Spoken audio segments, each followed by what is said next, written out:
Olá, bom dia. Vamos para cima. Olha, camarada, é difícil realmente se começar. Mas eu fui professor, certo? Fiz um trabalho no ensino superior, certo? Fui professor de linguística num campus universitário da Universidade Federal do Pará, certo? E encarei, sabe?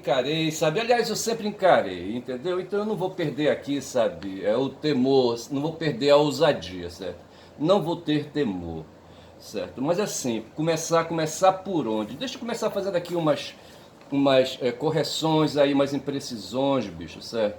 Eu falava do filme Último Duelo, certo? Que tratou aí, né, de uma questão aí na Idade Média, e de repente dois cavaleiros, sabe, tinham que sair pra porrada. Essas porradas normalmente elas eram um jogo, certo? E que cavaleiros, aqueles que podiam ter cavalo, que podiam ter armaduras, que podiam ter, sabe, um escudeiro, entendeu?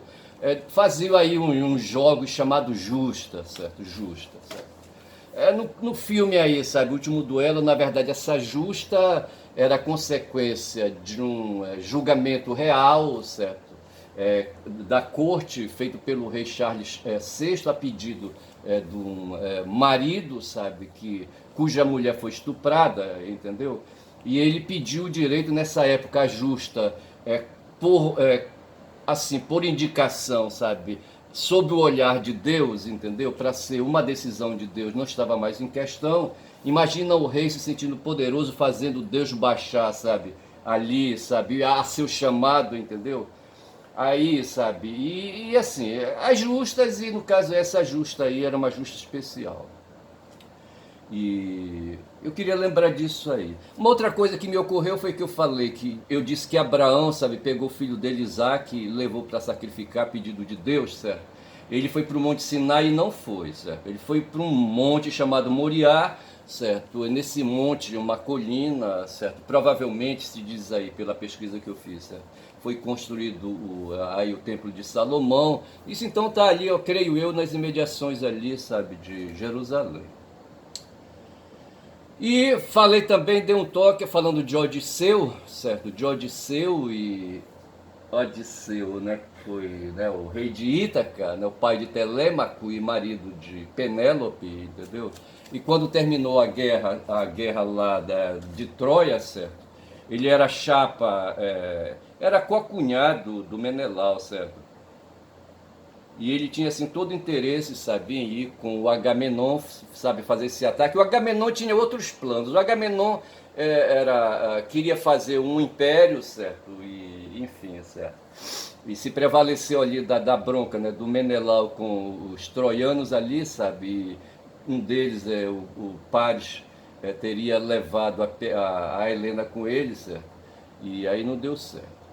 Mas aqui fala assim, certo? Após a derrota dos troianos, o Odisseu iniciou uma viagem de 10 anos. A questão era essa, certo? Quanto tempo durou o retorno de Odisseu depois que a guerra terminou? E olha que a guerra, salvo engano, demorou 15 anos, certo? Então ele passou um tempão. Aí já mais uma outra coisa que eu vou verificar. Eu poderia logo ver isso aqui, sabe? Mas assim, como aqui já está engatilhado por uma outra finalidade, eu vou deixar para depois.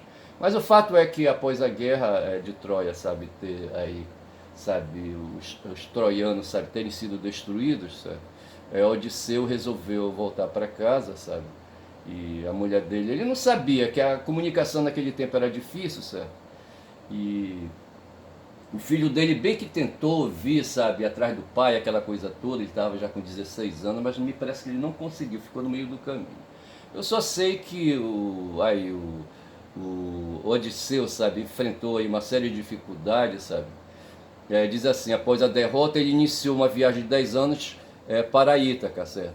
Onde sua mulher o esperava com uma fidelidade obstinada, apesar da demora. Veja que fala do termo aqui, fidelidade, e eu tenho tratado assim nesses últimos 3 ou 4 vídeos, sabe, dessa questão aí de chifre, quando eu falei de Lupicínio, fidelidade para cá, fidelidade para lá, estupro, não sei mais o que, entendeu? Mas veja que eu não tenho culpa, bicho, esse sentimento tá aí, sabe, tá aí, nos espíritos, sabe, tá aí circundando o ar, sabe?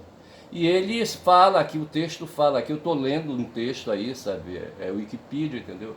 E fala que a Penélope, sabe, foi uma mulher obstinada na fidelidade. Essa viagem mereceu a criação por Homero de um poema épico, a Odisseia, certo? Na qual são narradas aventuras e desventuras de Odisseu e sua tripulação desde que deixou Troia. Algumas causadas, as desventuras, né? Algumas aventuras e desventuras, as desventuras. Algumas causadas por eles e outras devido à intervenção dos deuses. Veja que essa questão dos deuses se metendo na história dos humanos está sempre presente. E eu quero sempre dizer, sabe, que apesar de tudo isso, passado aí, sabe, mais de 2.500 anos, a gente continua acreditando nessas questões aí, sabe, assim, nessa intervenção, ou atraindo essas coisas. Eu estava assistindo, sabe, o Kiko ontem no DCM de meio-dia, sabe, mostrando aí, sabe, o quão essa questão aí, dessas questões aí de religião e as questões mais aí neopentecostais, sabe, essas questões aí dos pastores de hoje, sabe, os caras, rapaz, ostentando riqueza. Você já pensou um relógio de 200 mil? Certo? Você já pensou uma camisa, sabe, de 20 mil reais, uma bolsa de 20 mil reais, entendeu? Aquela coisa toda. Mas o fato é que há uma guerra hoje aí de marcas aí, sabe, oferecida para esse pessoal que tem dinheiro. E o pessoal que tem dinheiro hoje, sabe, no mundo aí são, e especialmente aqui no Brasil, são os neopentecostais. Estou devendo ainda um vídeo, né, sobre o Malafaia, que é um dos sujeitos aí, sabe. Um cara numa Mercedes, bicho, de 1,5 milhão de reais. Ah, não, pera lá. Mas assim, né, a desventuras. Quando cegaram o Ciclope Polifemo, despertaram a ira de Poseidon, entendeu? Então havia um Ciclope, um gigante que só tinha um olho, sabe? O Odisseu não tem o que fazer, sabe?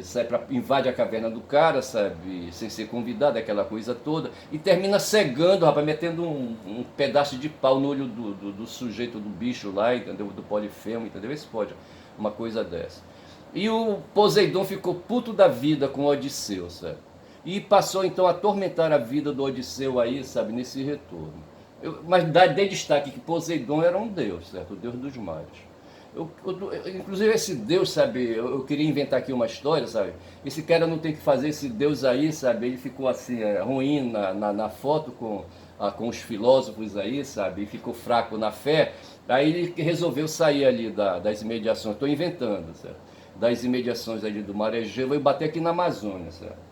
E aqui na Amazônia, sabe, assim, uma coisa diferente, lá era mar, a água salgada, aqui na Amazônia, sabe, o rio Amazonas é água doce, entendeu?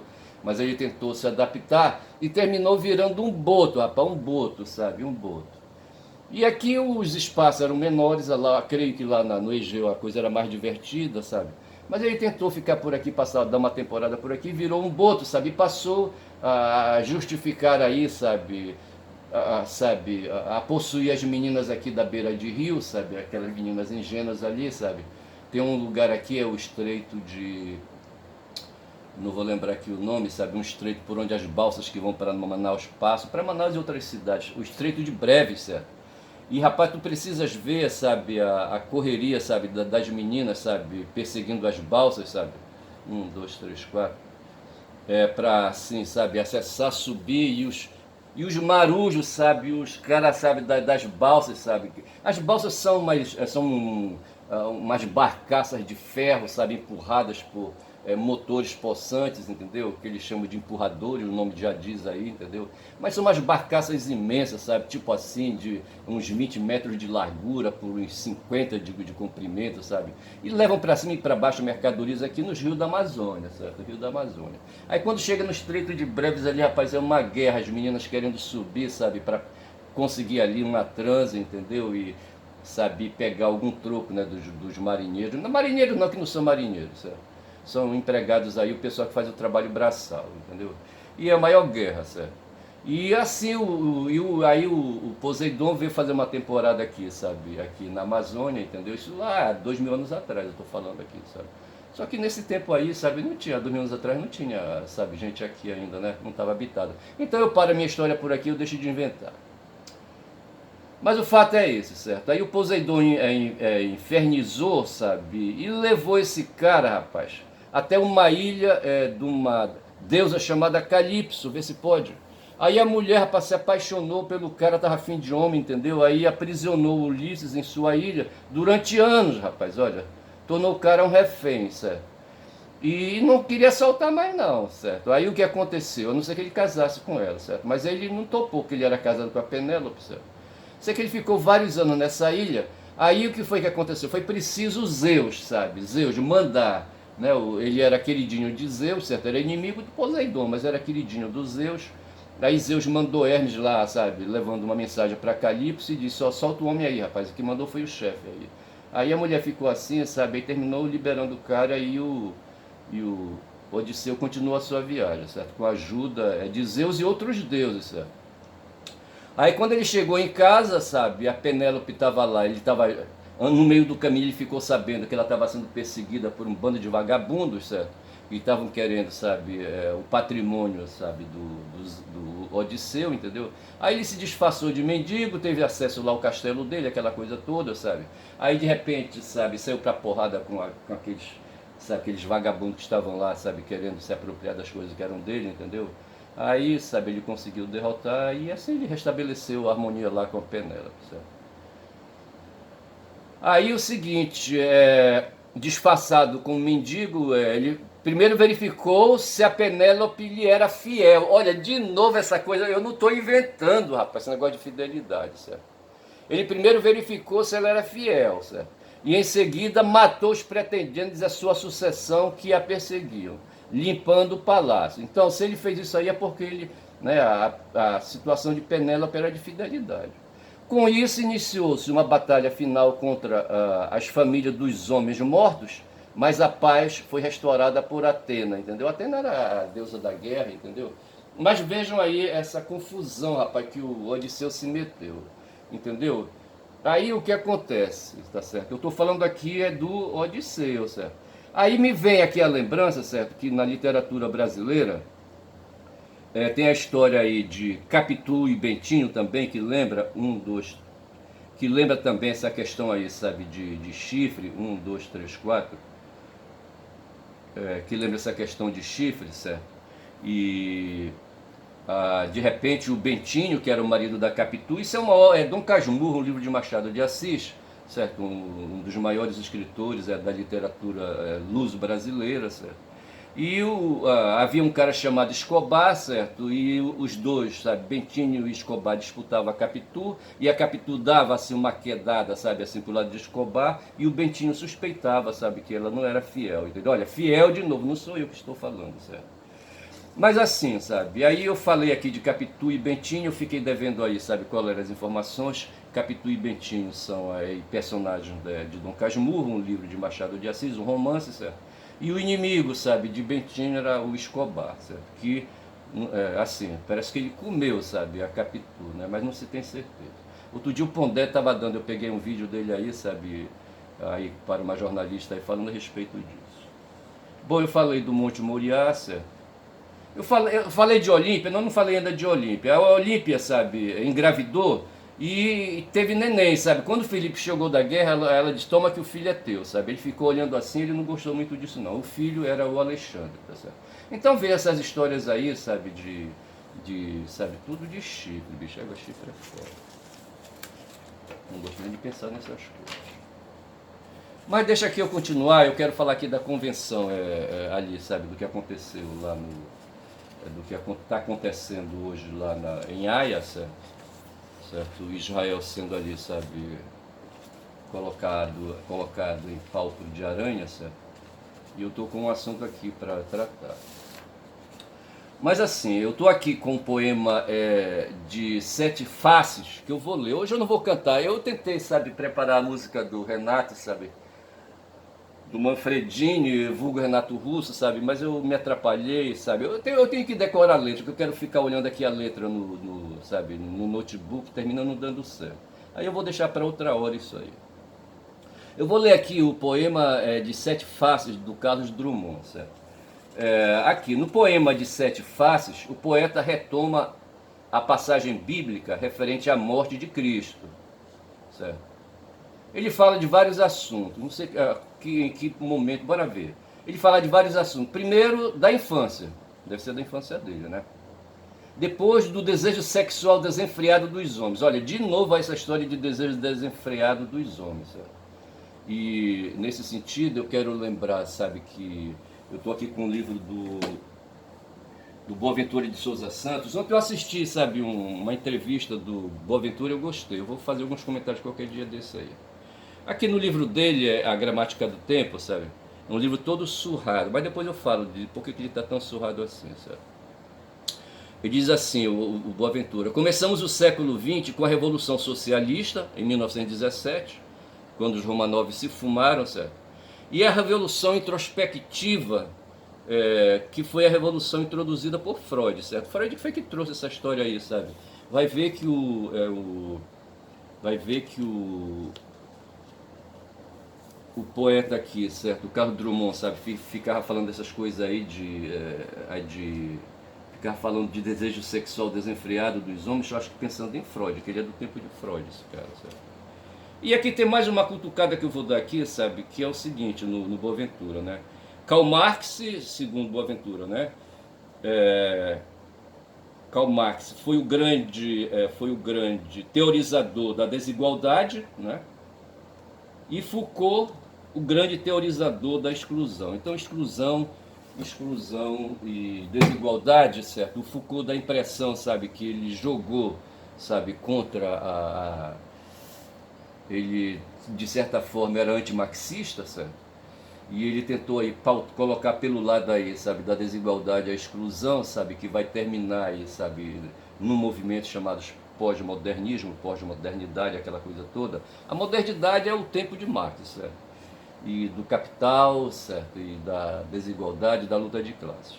E depois disso aí começou uma série de movimentos, onde inclusive esse movimento aí neopentecostal, sabe, se valendo aí da pauta de costumes, não sei mais o que, sabe, tenta desviar, sabe, da desigualdade, entendeu? Da desigualdade social, sabe, da luta de classes, essa coisa toda, entendeu? E o Foucault foi um cara aí, junto aí, sabe, trazendo aí trazendo o impulso que Nietzsche deu nesse meio tempo, porque esse movimento aí, sabe, de questão de exclusão, questão de pautas identitárias, essas coisas todas, tá lá, se a gente for ver, a gente vai encontrar vestígios lá entre os pré-socráticos. Mas o fato é que diz assim, num poema de Sete Faces, o poeta retoma a passagem bíblica referente à morte de Cristo, falando de vários assuntos. O assunto número 2 é do desejo sexual desenfreado dos homens. Bora ver se a gente encontra aqui.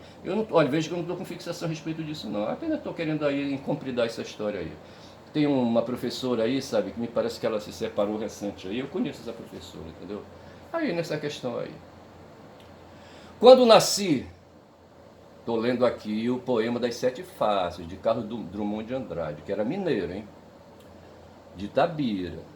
Quando nasci, um anjo torto, desses que vivem na sombra, disse: vai, Carlos, ser gosto na vida. As casas espiam os homens que correm atrás de mulheres. A tarde talvez fosse azul, não houvesse tantos desejos. Esse poema é um poema moderno, sabe? Aqui as estrofes, ela não tem, sabe, aquela métrica assim, sabe, aí parnasiana, entendeu? O bonde passa cheio de pernas brancas, pretas, amarelas. Para que tanta perna, meu Deus? Pergunta meu coração, porém meus olhos não perguntam nada. O homem atrás do bigode é sério, simples e forte, quase não conversa, tem poucos, raros amigos. O homem atrás dos óculos e do bigode, meu Deus, por que me abandonaste? Se sabias que eu não era Deus, se sabias que eu era fraco, mundo, vasto mundo, se me chamasse Raimundo seria uma rima, não seria uma solução. Mundo, vasto mundo, mas vasto é meu coração. Eu não devia te dizer, mas essa lua, mas esse conhaque botam a gente comovido como o diabo. Então vejam aí, sabe, aí esse é o poema de Sete Faces, né, do Carlos Drummond de Andrade. Veja aí, sabe, o Carlos Drummond, ele foi farmacêutico, sabe, além, né, de poeta, certo? Ele era um cara profissional, ele sobrevivia, era um proletário. Agora, farmacêutico, eu não sei, sabe, se ele fazia remédios, era empregado de alguém, certo? E depois eu verifico isso aí. Mas é assim, certo? Esse é o poema das sete fases, certo? Onde, entre outras coisas, diz aí que o poema, certo? Aí fala de desejo sexual desenfreado dos homens, né? Questiona sobre o seu próprio eu, né? E faz uma cobrança a Deus. Num certo momento ele fala de gauche. Gauche é uma expressão francesa que quer dizer tímido, né? Vai ser gauche na vida. Mas gauche também, além de significar ser tímido, é um sujeito sem determinação, um sujeito inábil, aí, sabe, desajeitado, também por essa questão aí, sabe, é um sujeito esquerdo, sabe, levando em conta que o sujeito direito é aquele aí, sabe, que é mais equilibrado assim nas pernas, sabe? O esquerdo é meio troncho, entendeu? Você vê, por exemplo, os jogadores de futebol, os esquerdos, sabe? São em geral aí, sabe, baixinhos, esses são os esquerdos, os sinistros, certo? Já os destros, certo? Os direitos, certo? São aí mais assim, retilíneos, certo? E assim, mais aí, sabe? Entendeu? E com jeito, tipo assim, tá certo? Então, talvez aí, sabe, assim, no jogo das palavras, quando ele diz assim, vai ser gosto, talvez o Carlos parecia assim ser um sujeito bem-humorado, acho que ele fazia cocô todo dia, entendeu? E não devia ter dificuldades econômicas, devia ser um classe média aí, sabe? Devia ter um emprego fixo, entendeu? Não deve ter trabalhado assim, sabe? Carregando peso, sabe? E assim, sabe? Parecia ser bem-humorado, né? E... Mas assim, deixa eu ver umas anotações que eu vi aqui, né? Mundo, Vasto Mundo foi uma obra publicada na Argentina por Carlos Drummond de Andrade. Então, esse poema aí, sabe, poema das Sete Faces, né, faz parte de uma obra, de um livro, sabe, de poesias, né, intitulado Mundo, Vasto Mundo, né? E aqui está dizendo que ele foi publicado na Argentina porque ele tinha um cunhado que era argentino, certo? Um genro, certo? Genro significa um cara que pegou a filha dele, certo? O Manuel Granha Echeverri, e por aí vai. Eu não vou ler mais, qualquer coisa já chega, certo? Mas assim, falei desse poema, falei do Carlos Drummond, certo? Falei do Carlos Drummond, antes falei do Machado, Dom Casmurro. Eu não tenho dificuldade, sabe, de falar de literatura, que eu sou da área de literatura, né? Eu fiz o curso de letras, certo? E fiz muitas disciplinas aí, sabe, puxando aí, né, para essa área de literatura, certo? Mas é assim. E estou marchando agora, certo, para finalizar este vídeo, certo? Novamente, eu não marquei quanto tempo, sabe, de vídeo eu já tenho, mas eu vou dizer aqui, sabe, que eu tenho um encontro aí, sabe, com o Silas Malafaia, certo? Malafaia e a Máfia, né, que foi um documentário aí, sabe, que eu assisti, uma entrevista, sabe, do Silas, né, uma entrevista dada ao Cabrinho, certo? No dia 14 de janeiro eu assisti nesse vídeo, né? Mas assim, e agora que tenha, sabe, um negócio aí, rapaz, pensando aí nesse processo que está ocorrendo lá, sabe, em Haia, né? Onde a África do Sul fez uma representação criminal contra Israel, certo? Baseado numa convenção, que a convenção aqui, sabe, deve ser entendida como uma lei, certo? É um texto legal, uma norma, uma lei, certo? Uma lei, certo? Uma convenção para a prevenção e a repressão do crime de genocídio. Uma lei criada especificamente na ONU, certo? No tribunal, pela ONU, certo? Ali, a Assembleia da ONU criou essa lei que levou esse nome, Convenção para a Prevenção e a Repressão do Crime de Genocídio. Com base no que diz essa convenção, certo? Aí se deduz, e foi com fundamento nisso, que a África do Sul, certo, fundamentou a acusação dela, certo, de que Israel hoje pratica genocídio nas mais de 130 mil mortes, certo, que eles vêm causando, morte de palestinos ali, certo. E o que acontece, certo? O que acontece é que a África do Sul fez a acusação, certo? Israel já fez a sua defesa e a Alemanha pulou de lá, sabe? E aí quem quiser nesse processo vai se manifestar e já disse, sabe, que a África do Sul não tem razão, não tem fundamento, sabe? Que a Alemanha do Scholz, certo? Vota com Israel, tá certo? Na inocência de Israel. Aí o Netanyahu pula de lá e diz assim: obrigado, Olaf, que é o Olaf Scholz, né? A sua posição da verdade, digo melhor, a sua posição ao lado da verdade, quem está falando isso é o Netanyahu. A sua posição ao lado da verdade comove todos os cidadãos de Israel. Aí quem é que não presta, sabe? É o Olaf, certo, que já apresentou, sabe, a posição da Alemanha, né, dizendo, sabe, que a África do Sul aí, sabe, está com papo furado.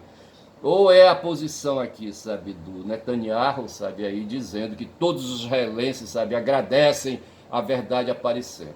Mas o fato é isso, sabe, quando se monta um processo, sabe, eu hoje ia trazer, quase deu, sabe, eu tenho que trazer um dispositivo aqui para esse notebook, sabe, para ele abrir aqui para mim, né, o processo judicial digital, sabe, da primeira região, do TRT8, digo melhor, do Tribunal Regional da 8ª Região, onde eu tenho um processo lá que eu falei dele. Eu estou num vídeo aí, rapaz, o vídeo tá, ele não consegue ser enviado. Acho que o YouTube aí, sabe, tá querendo aí, sabe, bronquear, entendeu? Mas o fato foi que a Alemanha disse, né, que intervirá por Israel em julgamento em Haia, certo? Então veja, nós estamos falando aí de julgamento, certo? Agora julgamento é foda, certo? Julgamento é coisa dos homens, certo? Onde Deus não se mete. Aliás, Deus, sabe, deveria, sabe, ficar... Mas o diabo rapaz, que é assim, sabe? O ser humano, ele vai se destacar, sabe, dos outros animais, entendeu? Dos outros bichos aí, sabe? Que tem memória, né? É porque ele pode pensar sobre essa memória. Ele arquiva, sabe, ali, sabe, o que os sentidos, né, a sua capacidade de percepção através dos sentidos, a audição, o olfato, o tato, não sei mais o que, sabe, permitem, sabe, e os mecanismos de input, sabe, de armazenamento, sabe, ali fazem criar, sabe, esse depósito aí de informações, de dados, entendeu? E a grande tirada do ser humano é que ele reutiliza, sabe, esses dados armazenados, né? É o que a gente chama de representação, certo? As imagens entram e depois são aí, tipo assim, como se fossem ruminadas, entendeu? Fazendo aí esses animais aí, sabe, que ruminam, certo? O boi aí, sabe, esses animais que comem capim, certo? Eles engolem, né, ali, sabe, o alimento e depois eles trazem de volta, sabe, aqui a boca, sabe, ficam ali remastigando. Assim, o ser humano, né, desenvolveu aí suas capacidades aí, sabe, de fazer, sabe, esses dados irem para frente, para trás, serem usados a todo momento, sabe? A linguagem propicia isso. Não só ele pode falar, como pode também pensar, usar essas imagens em off, certo?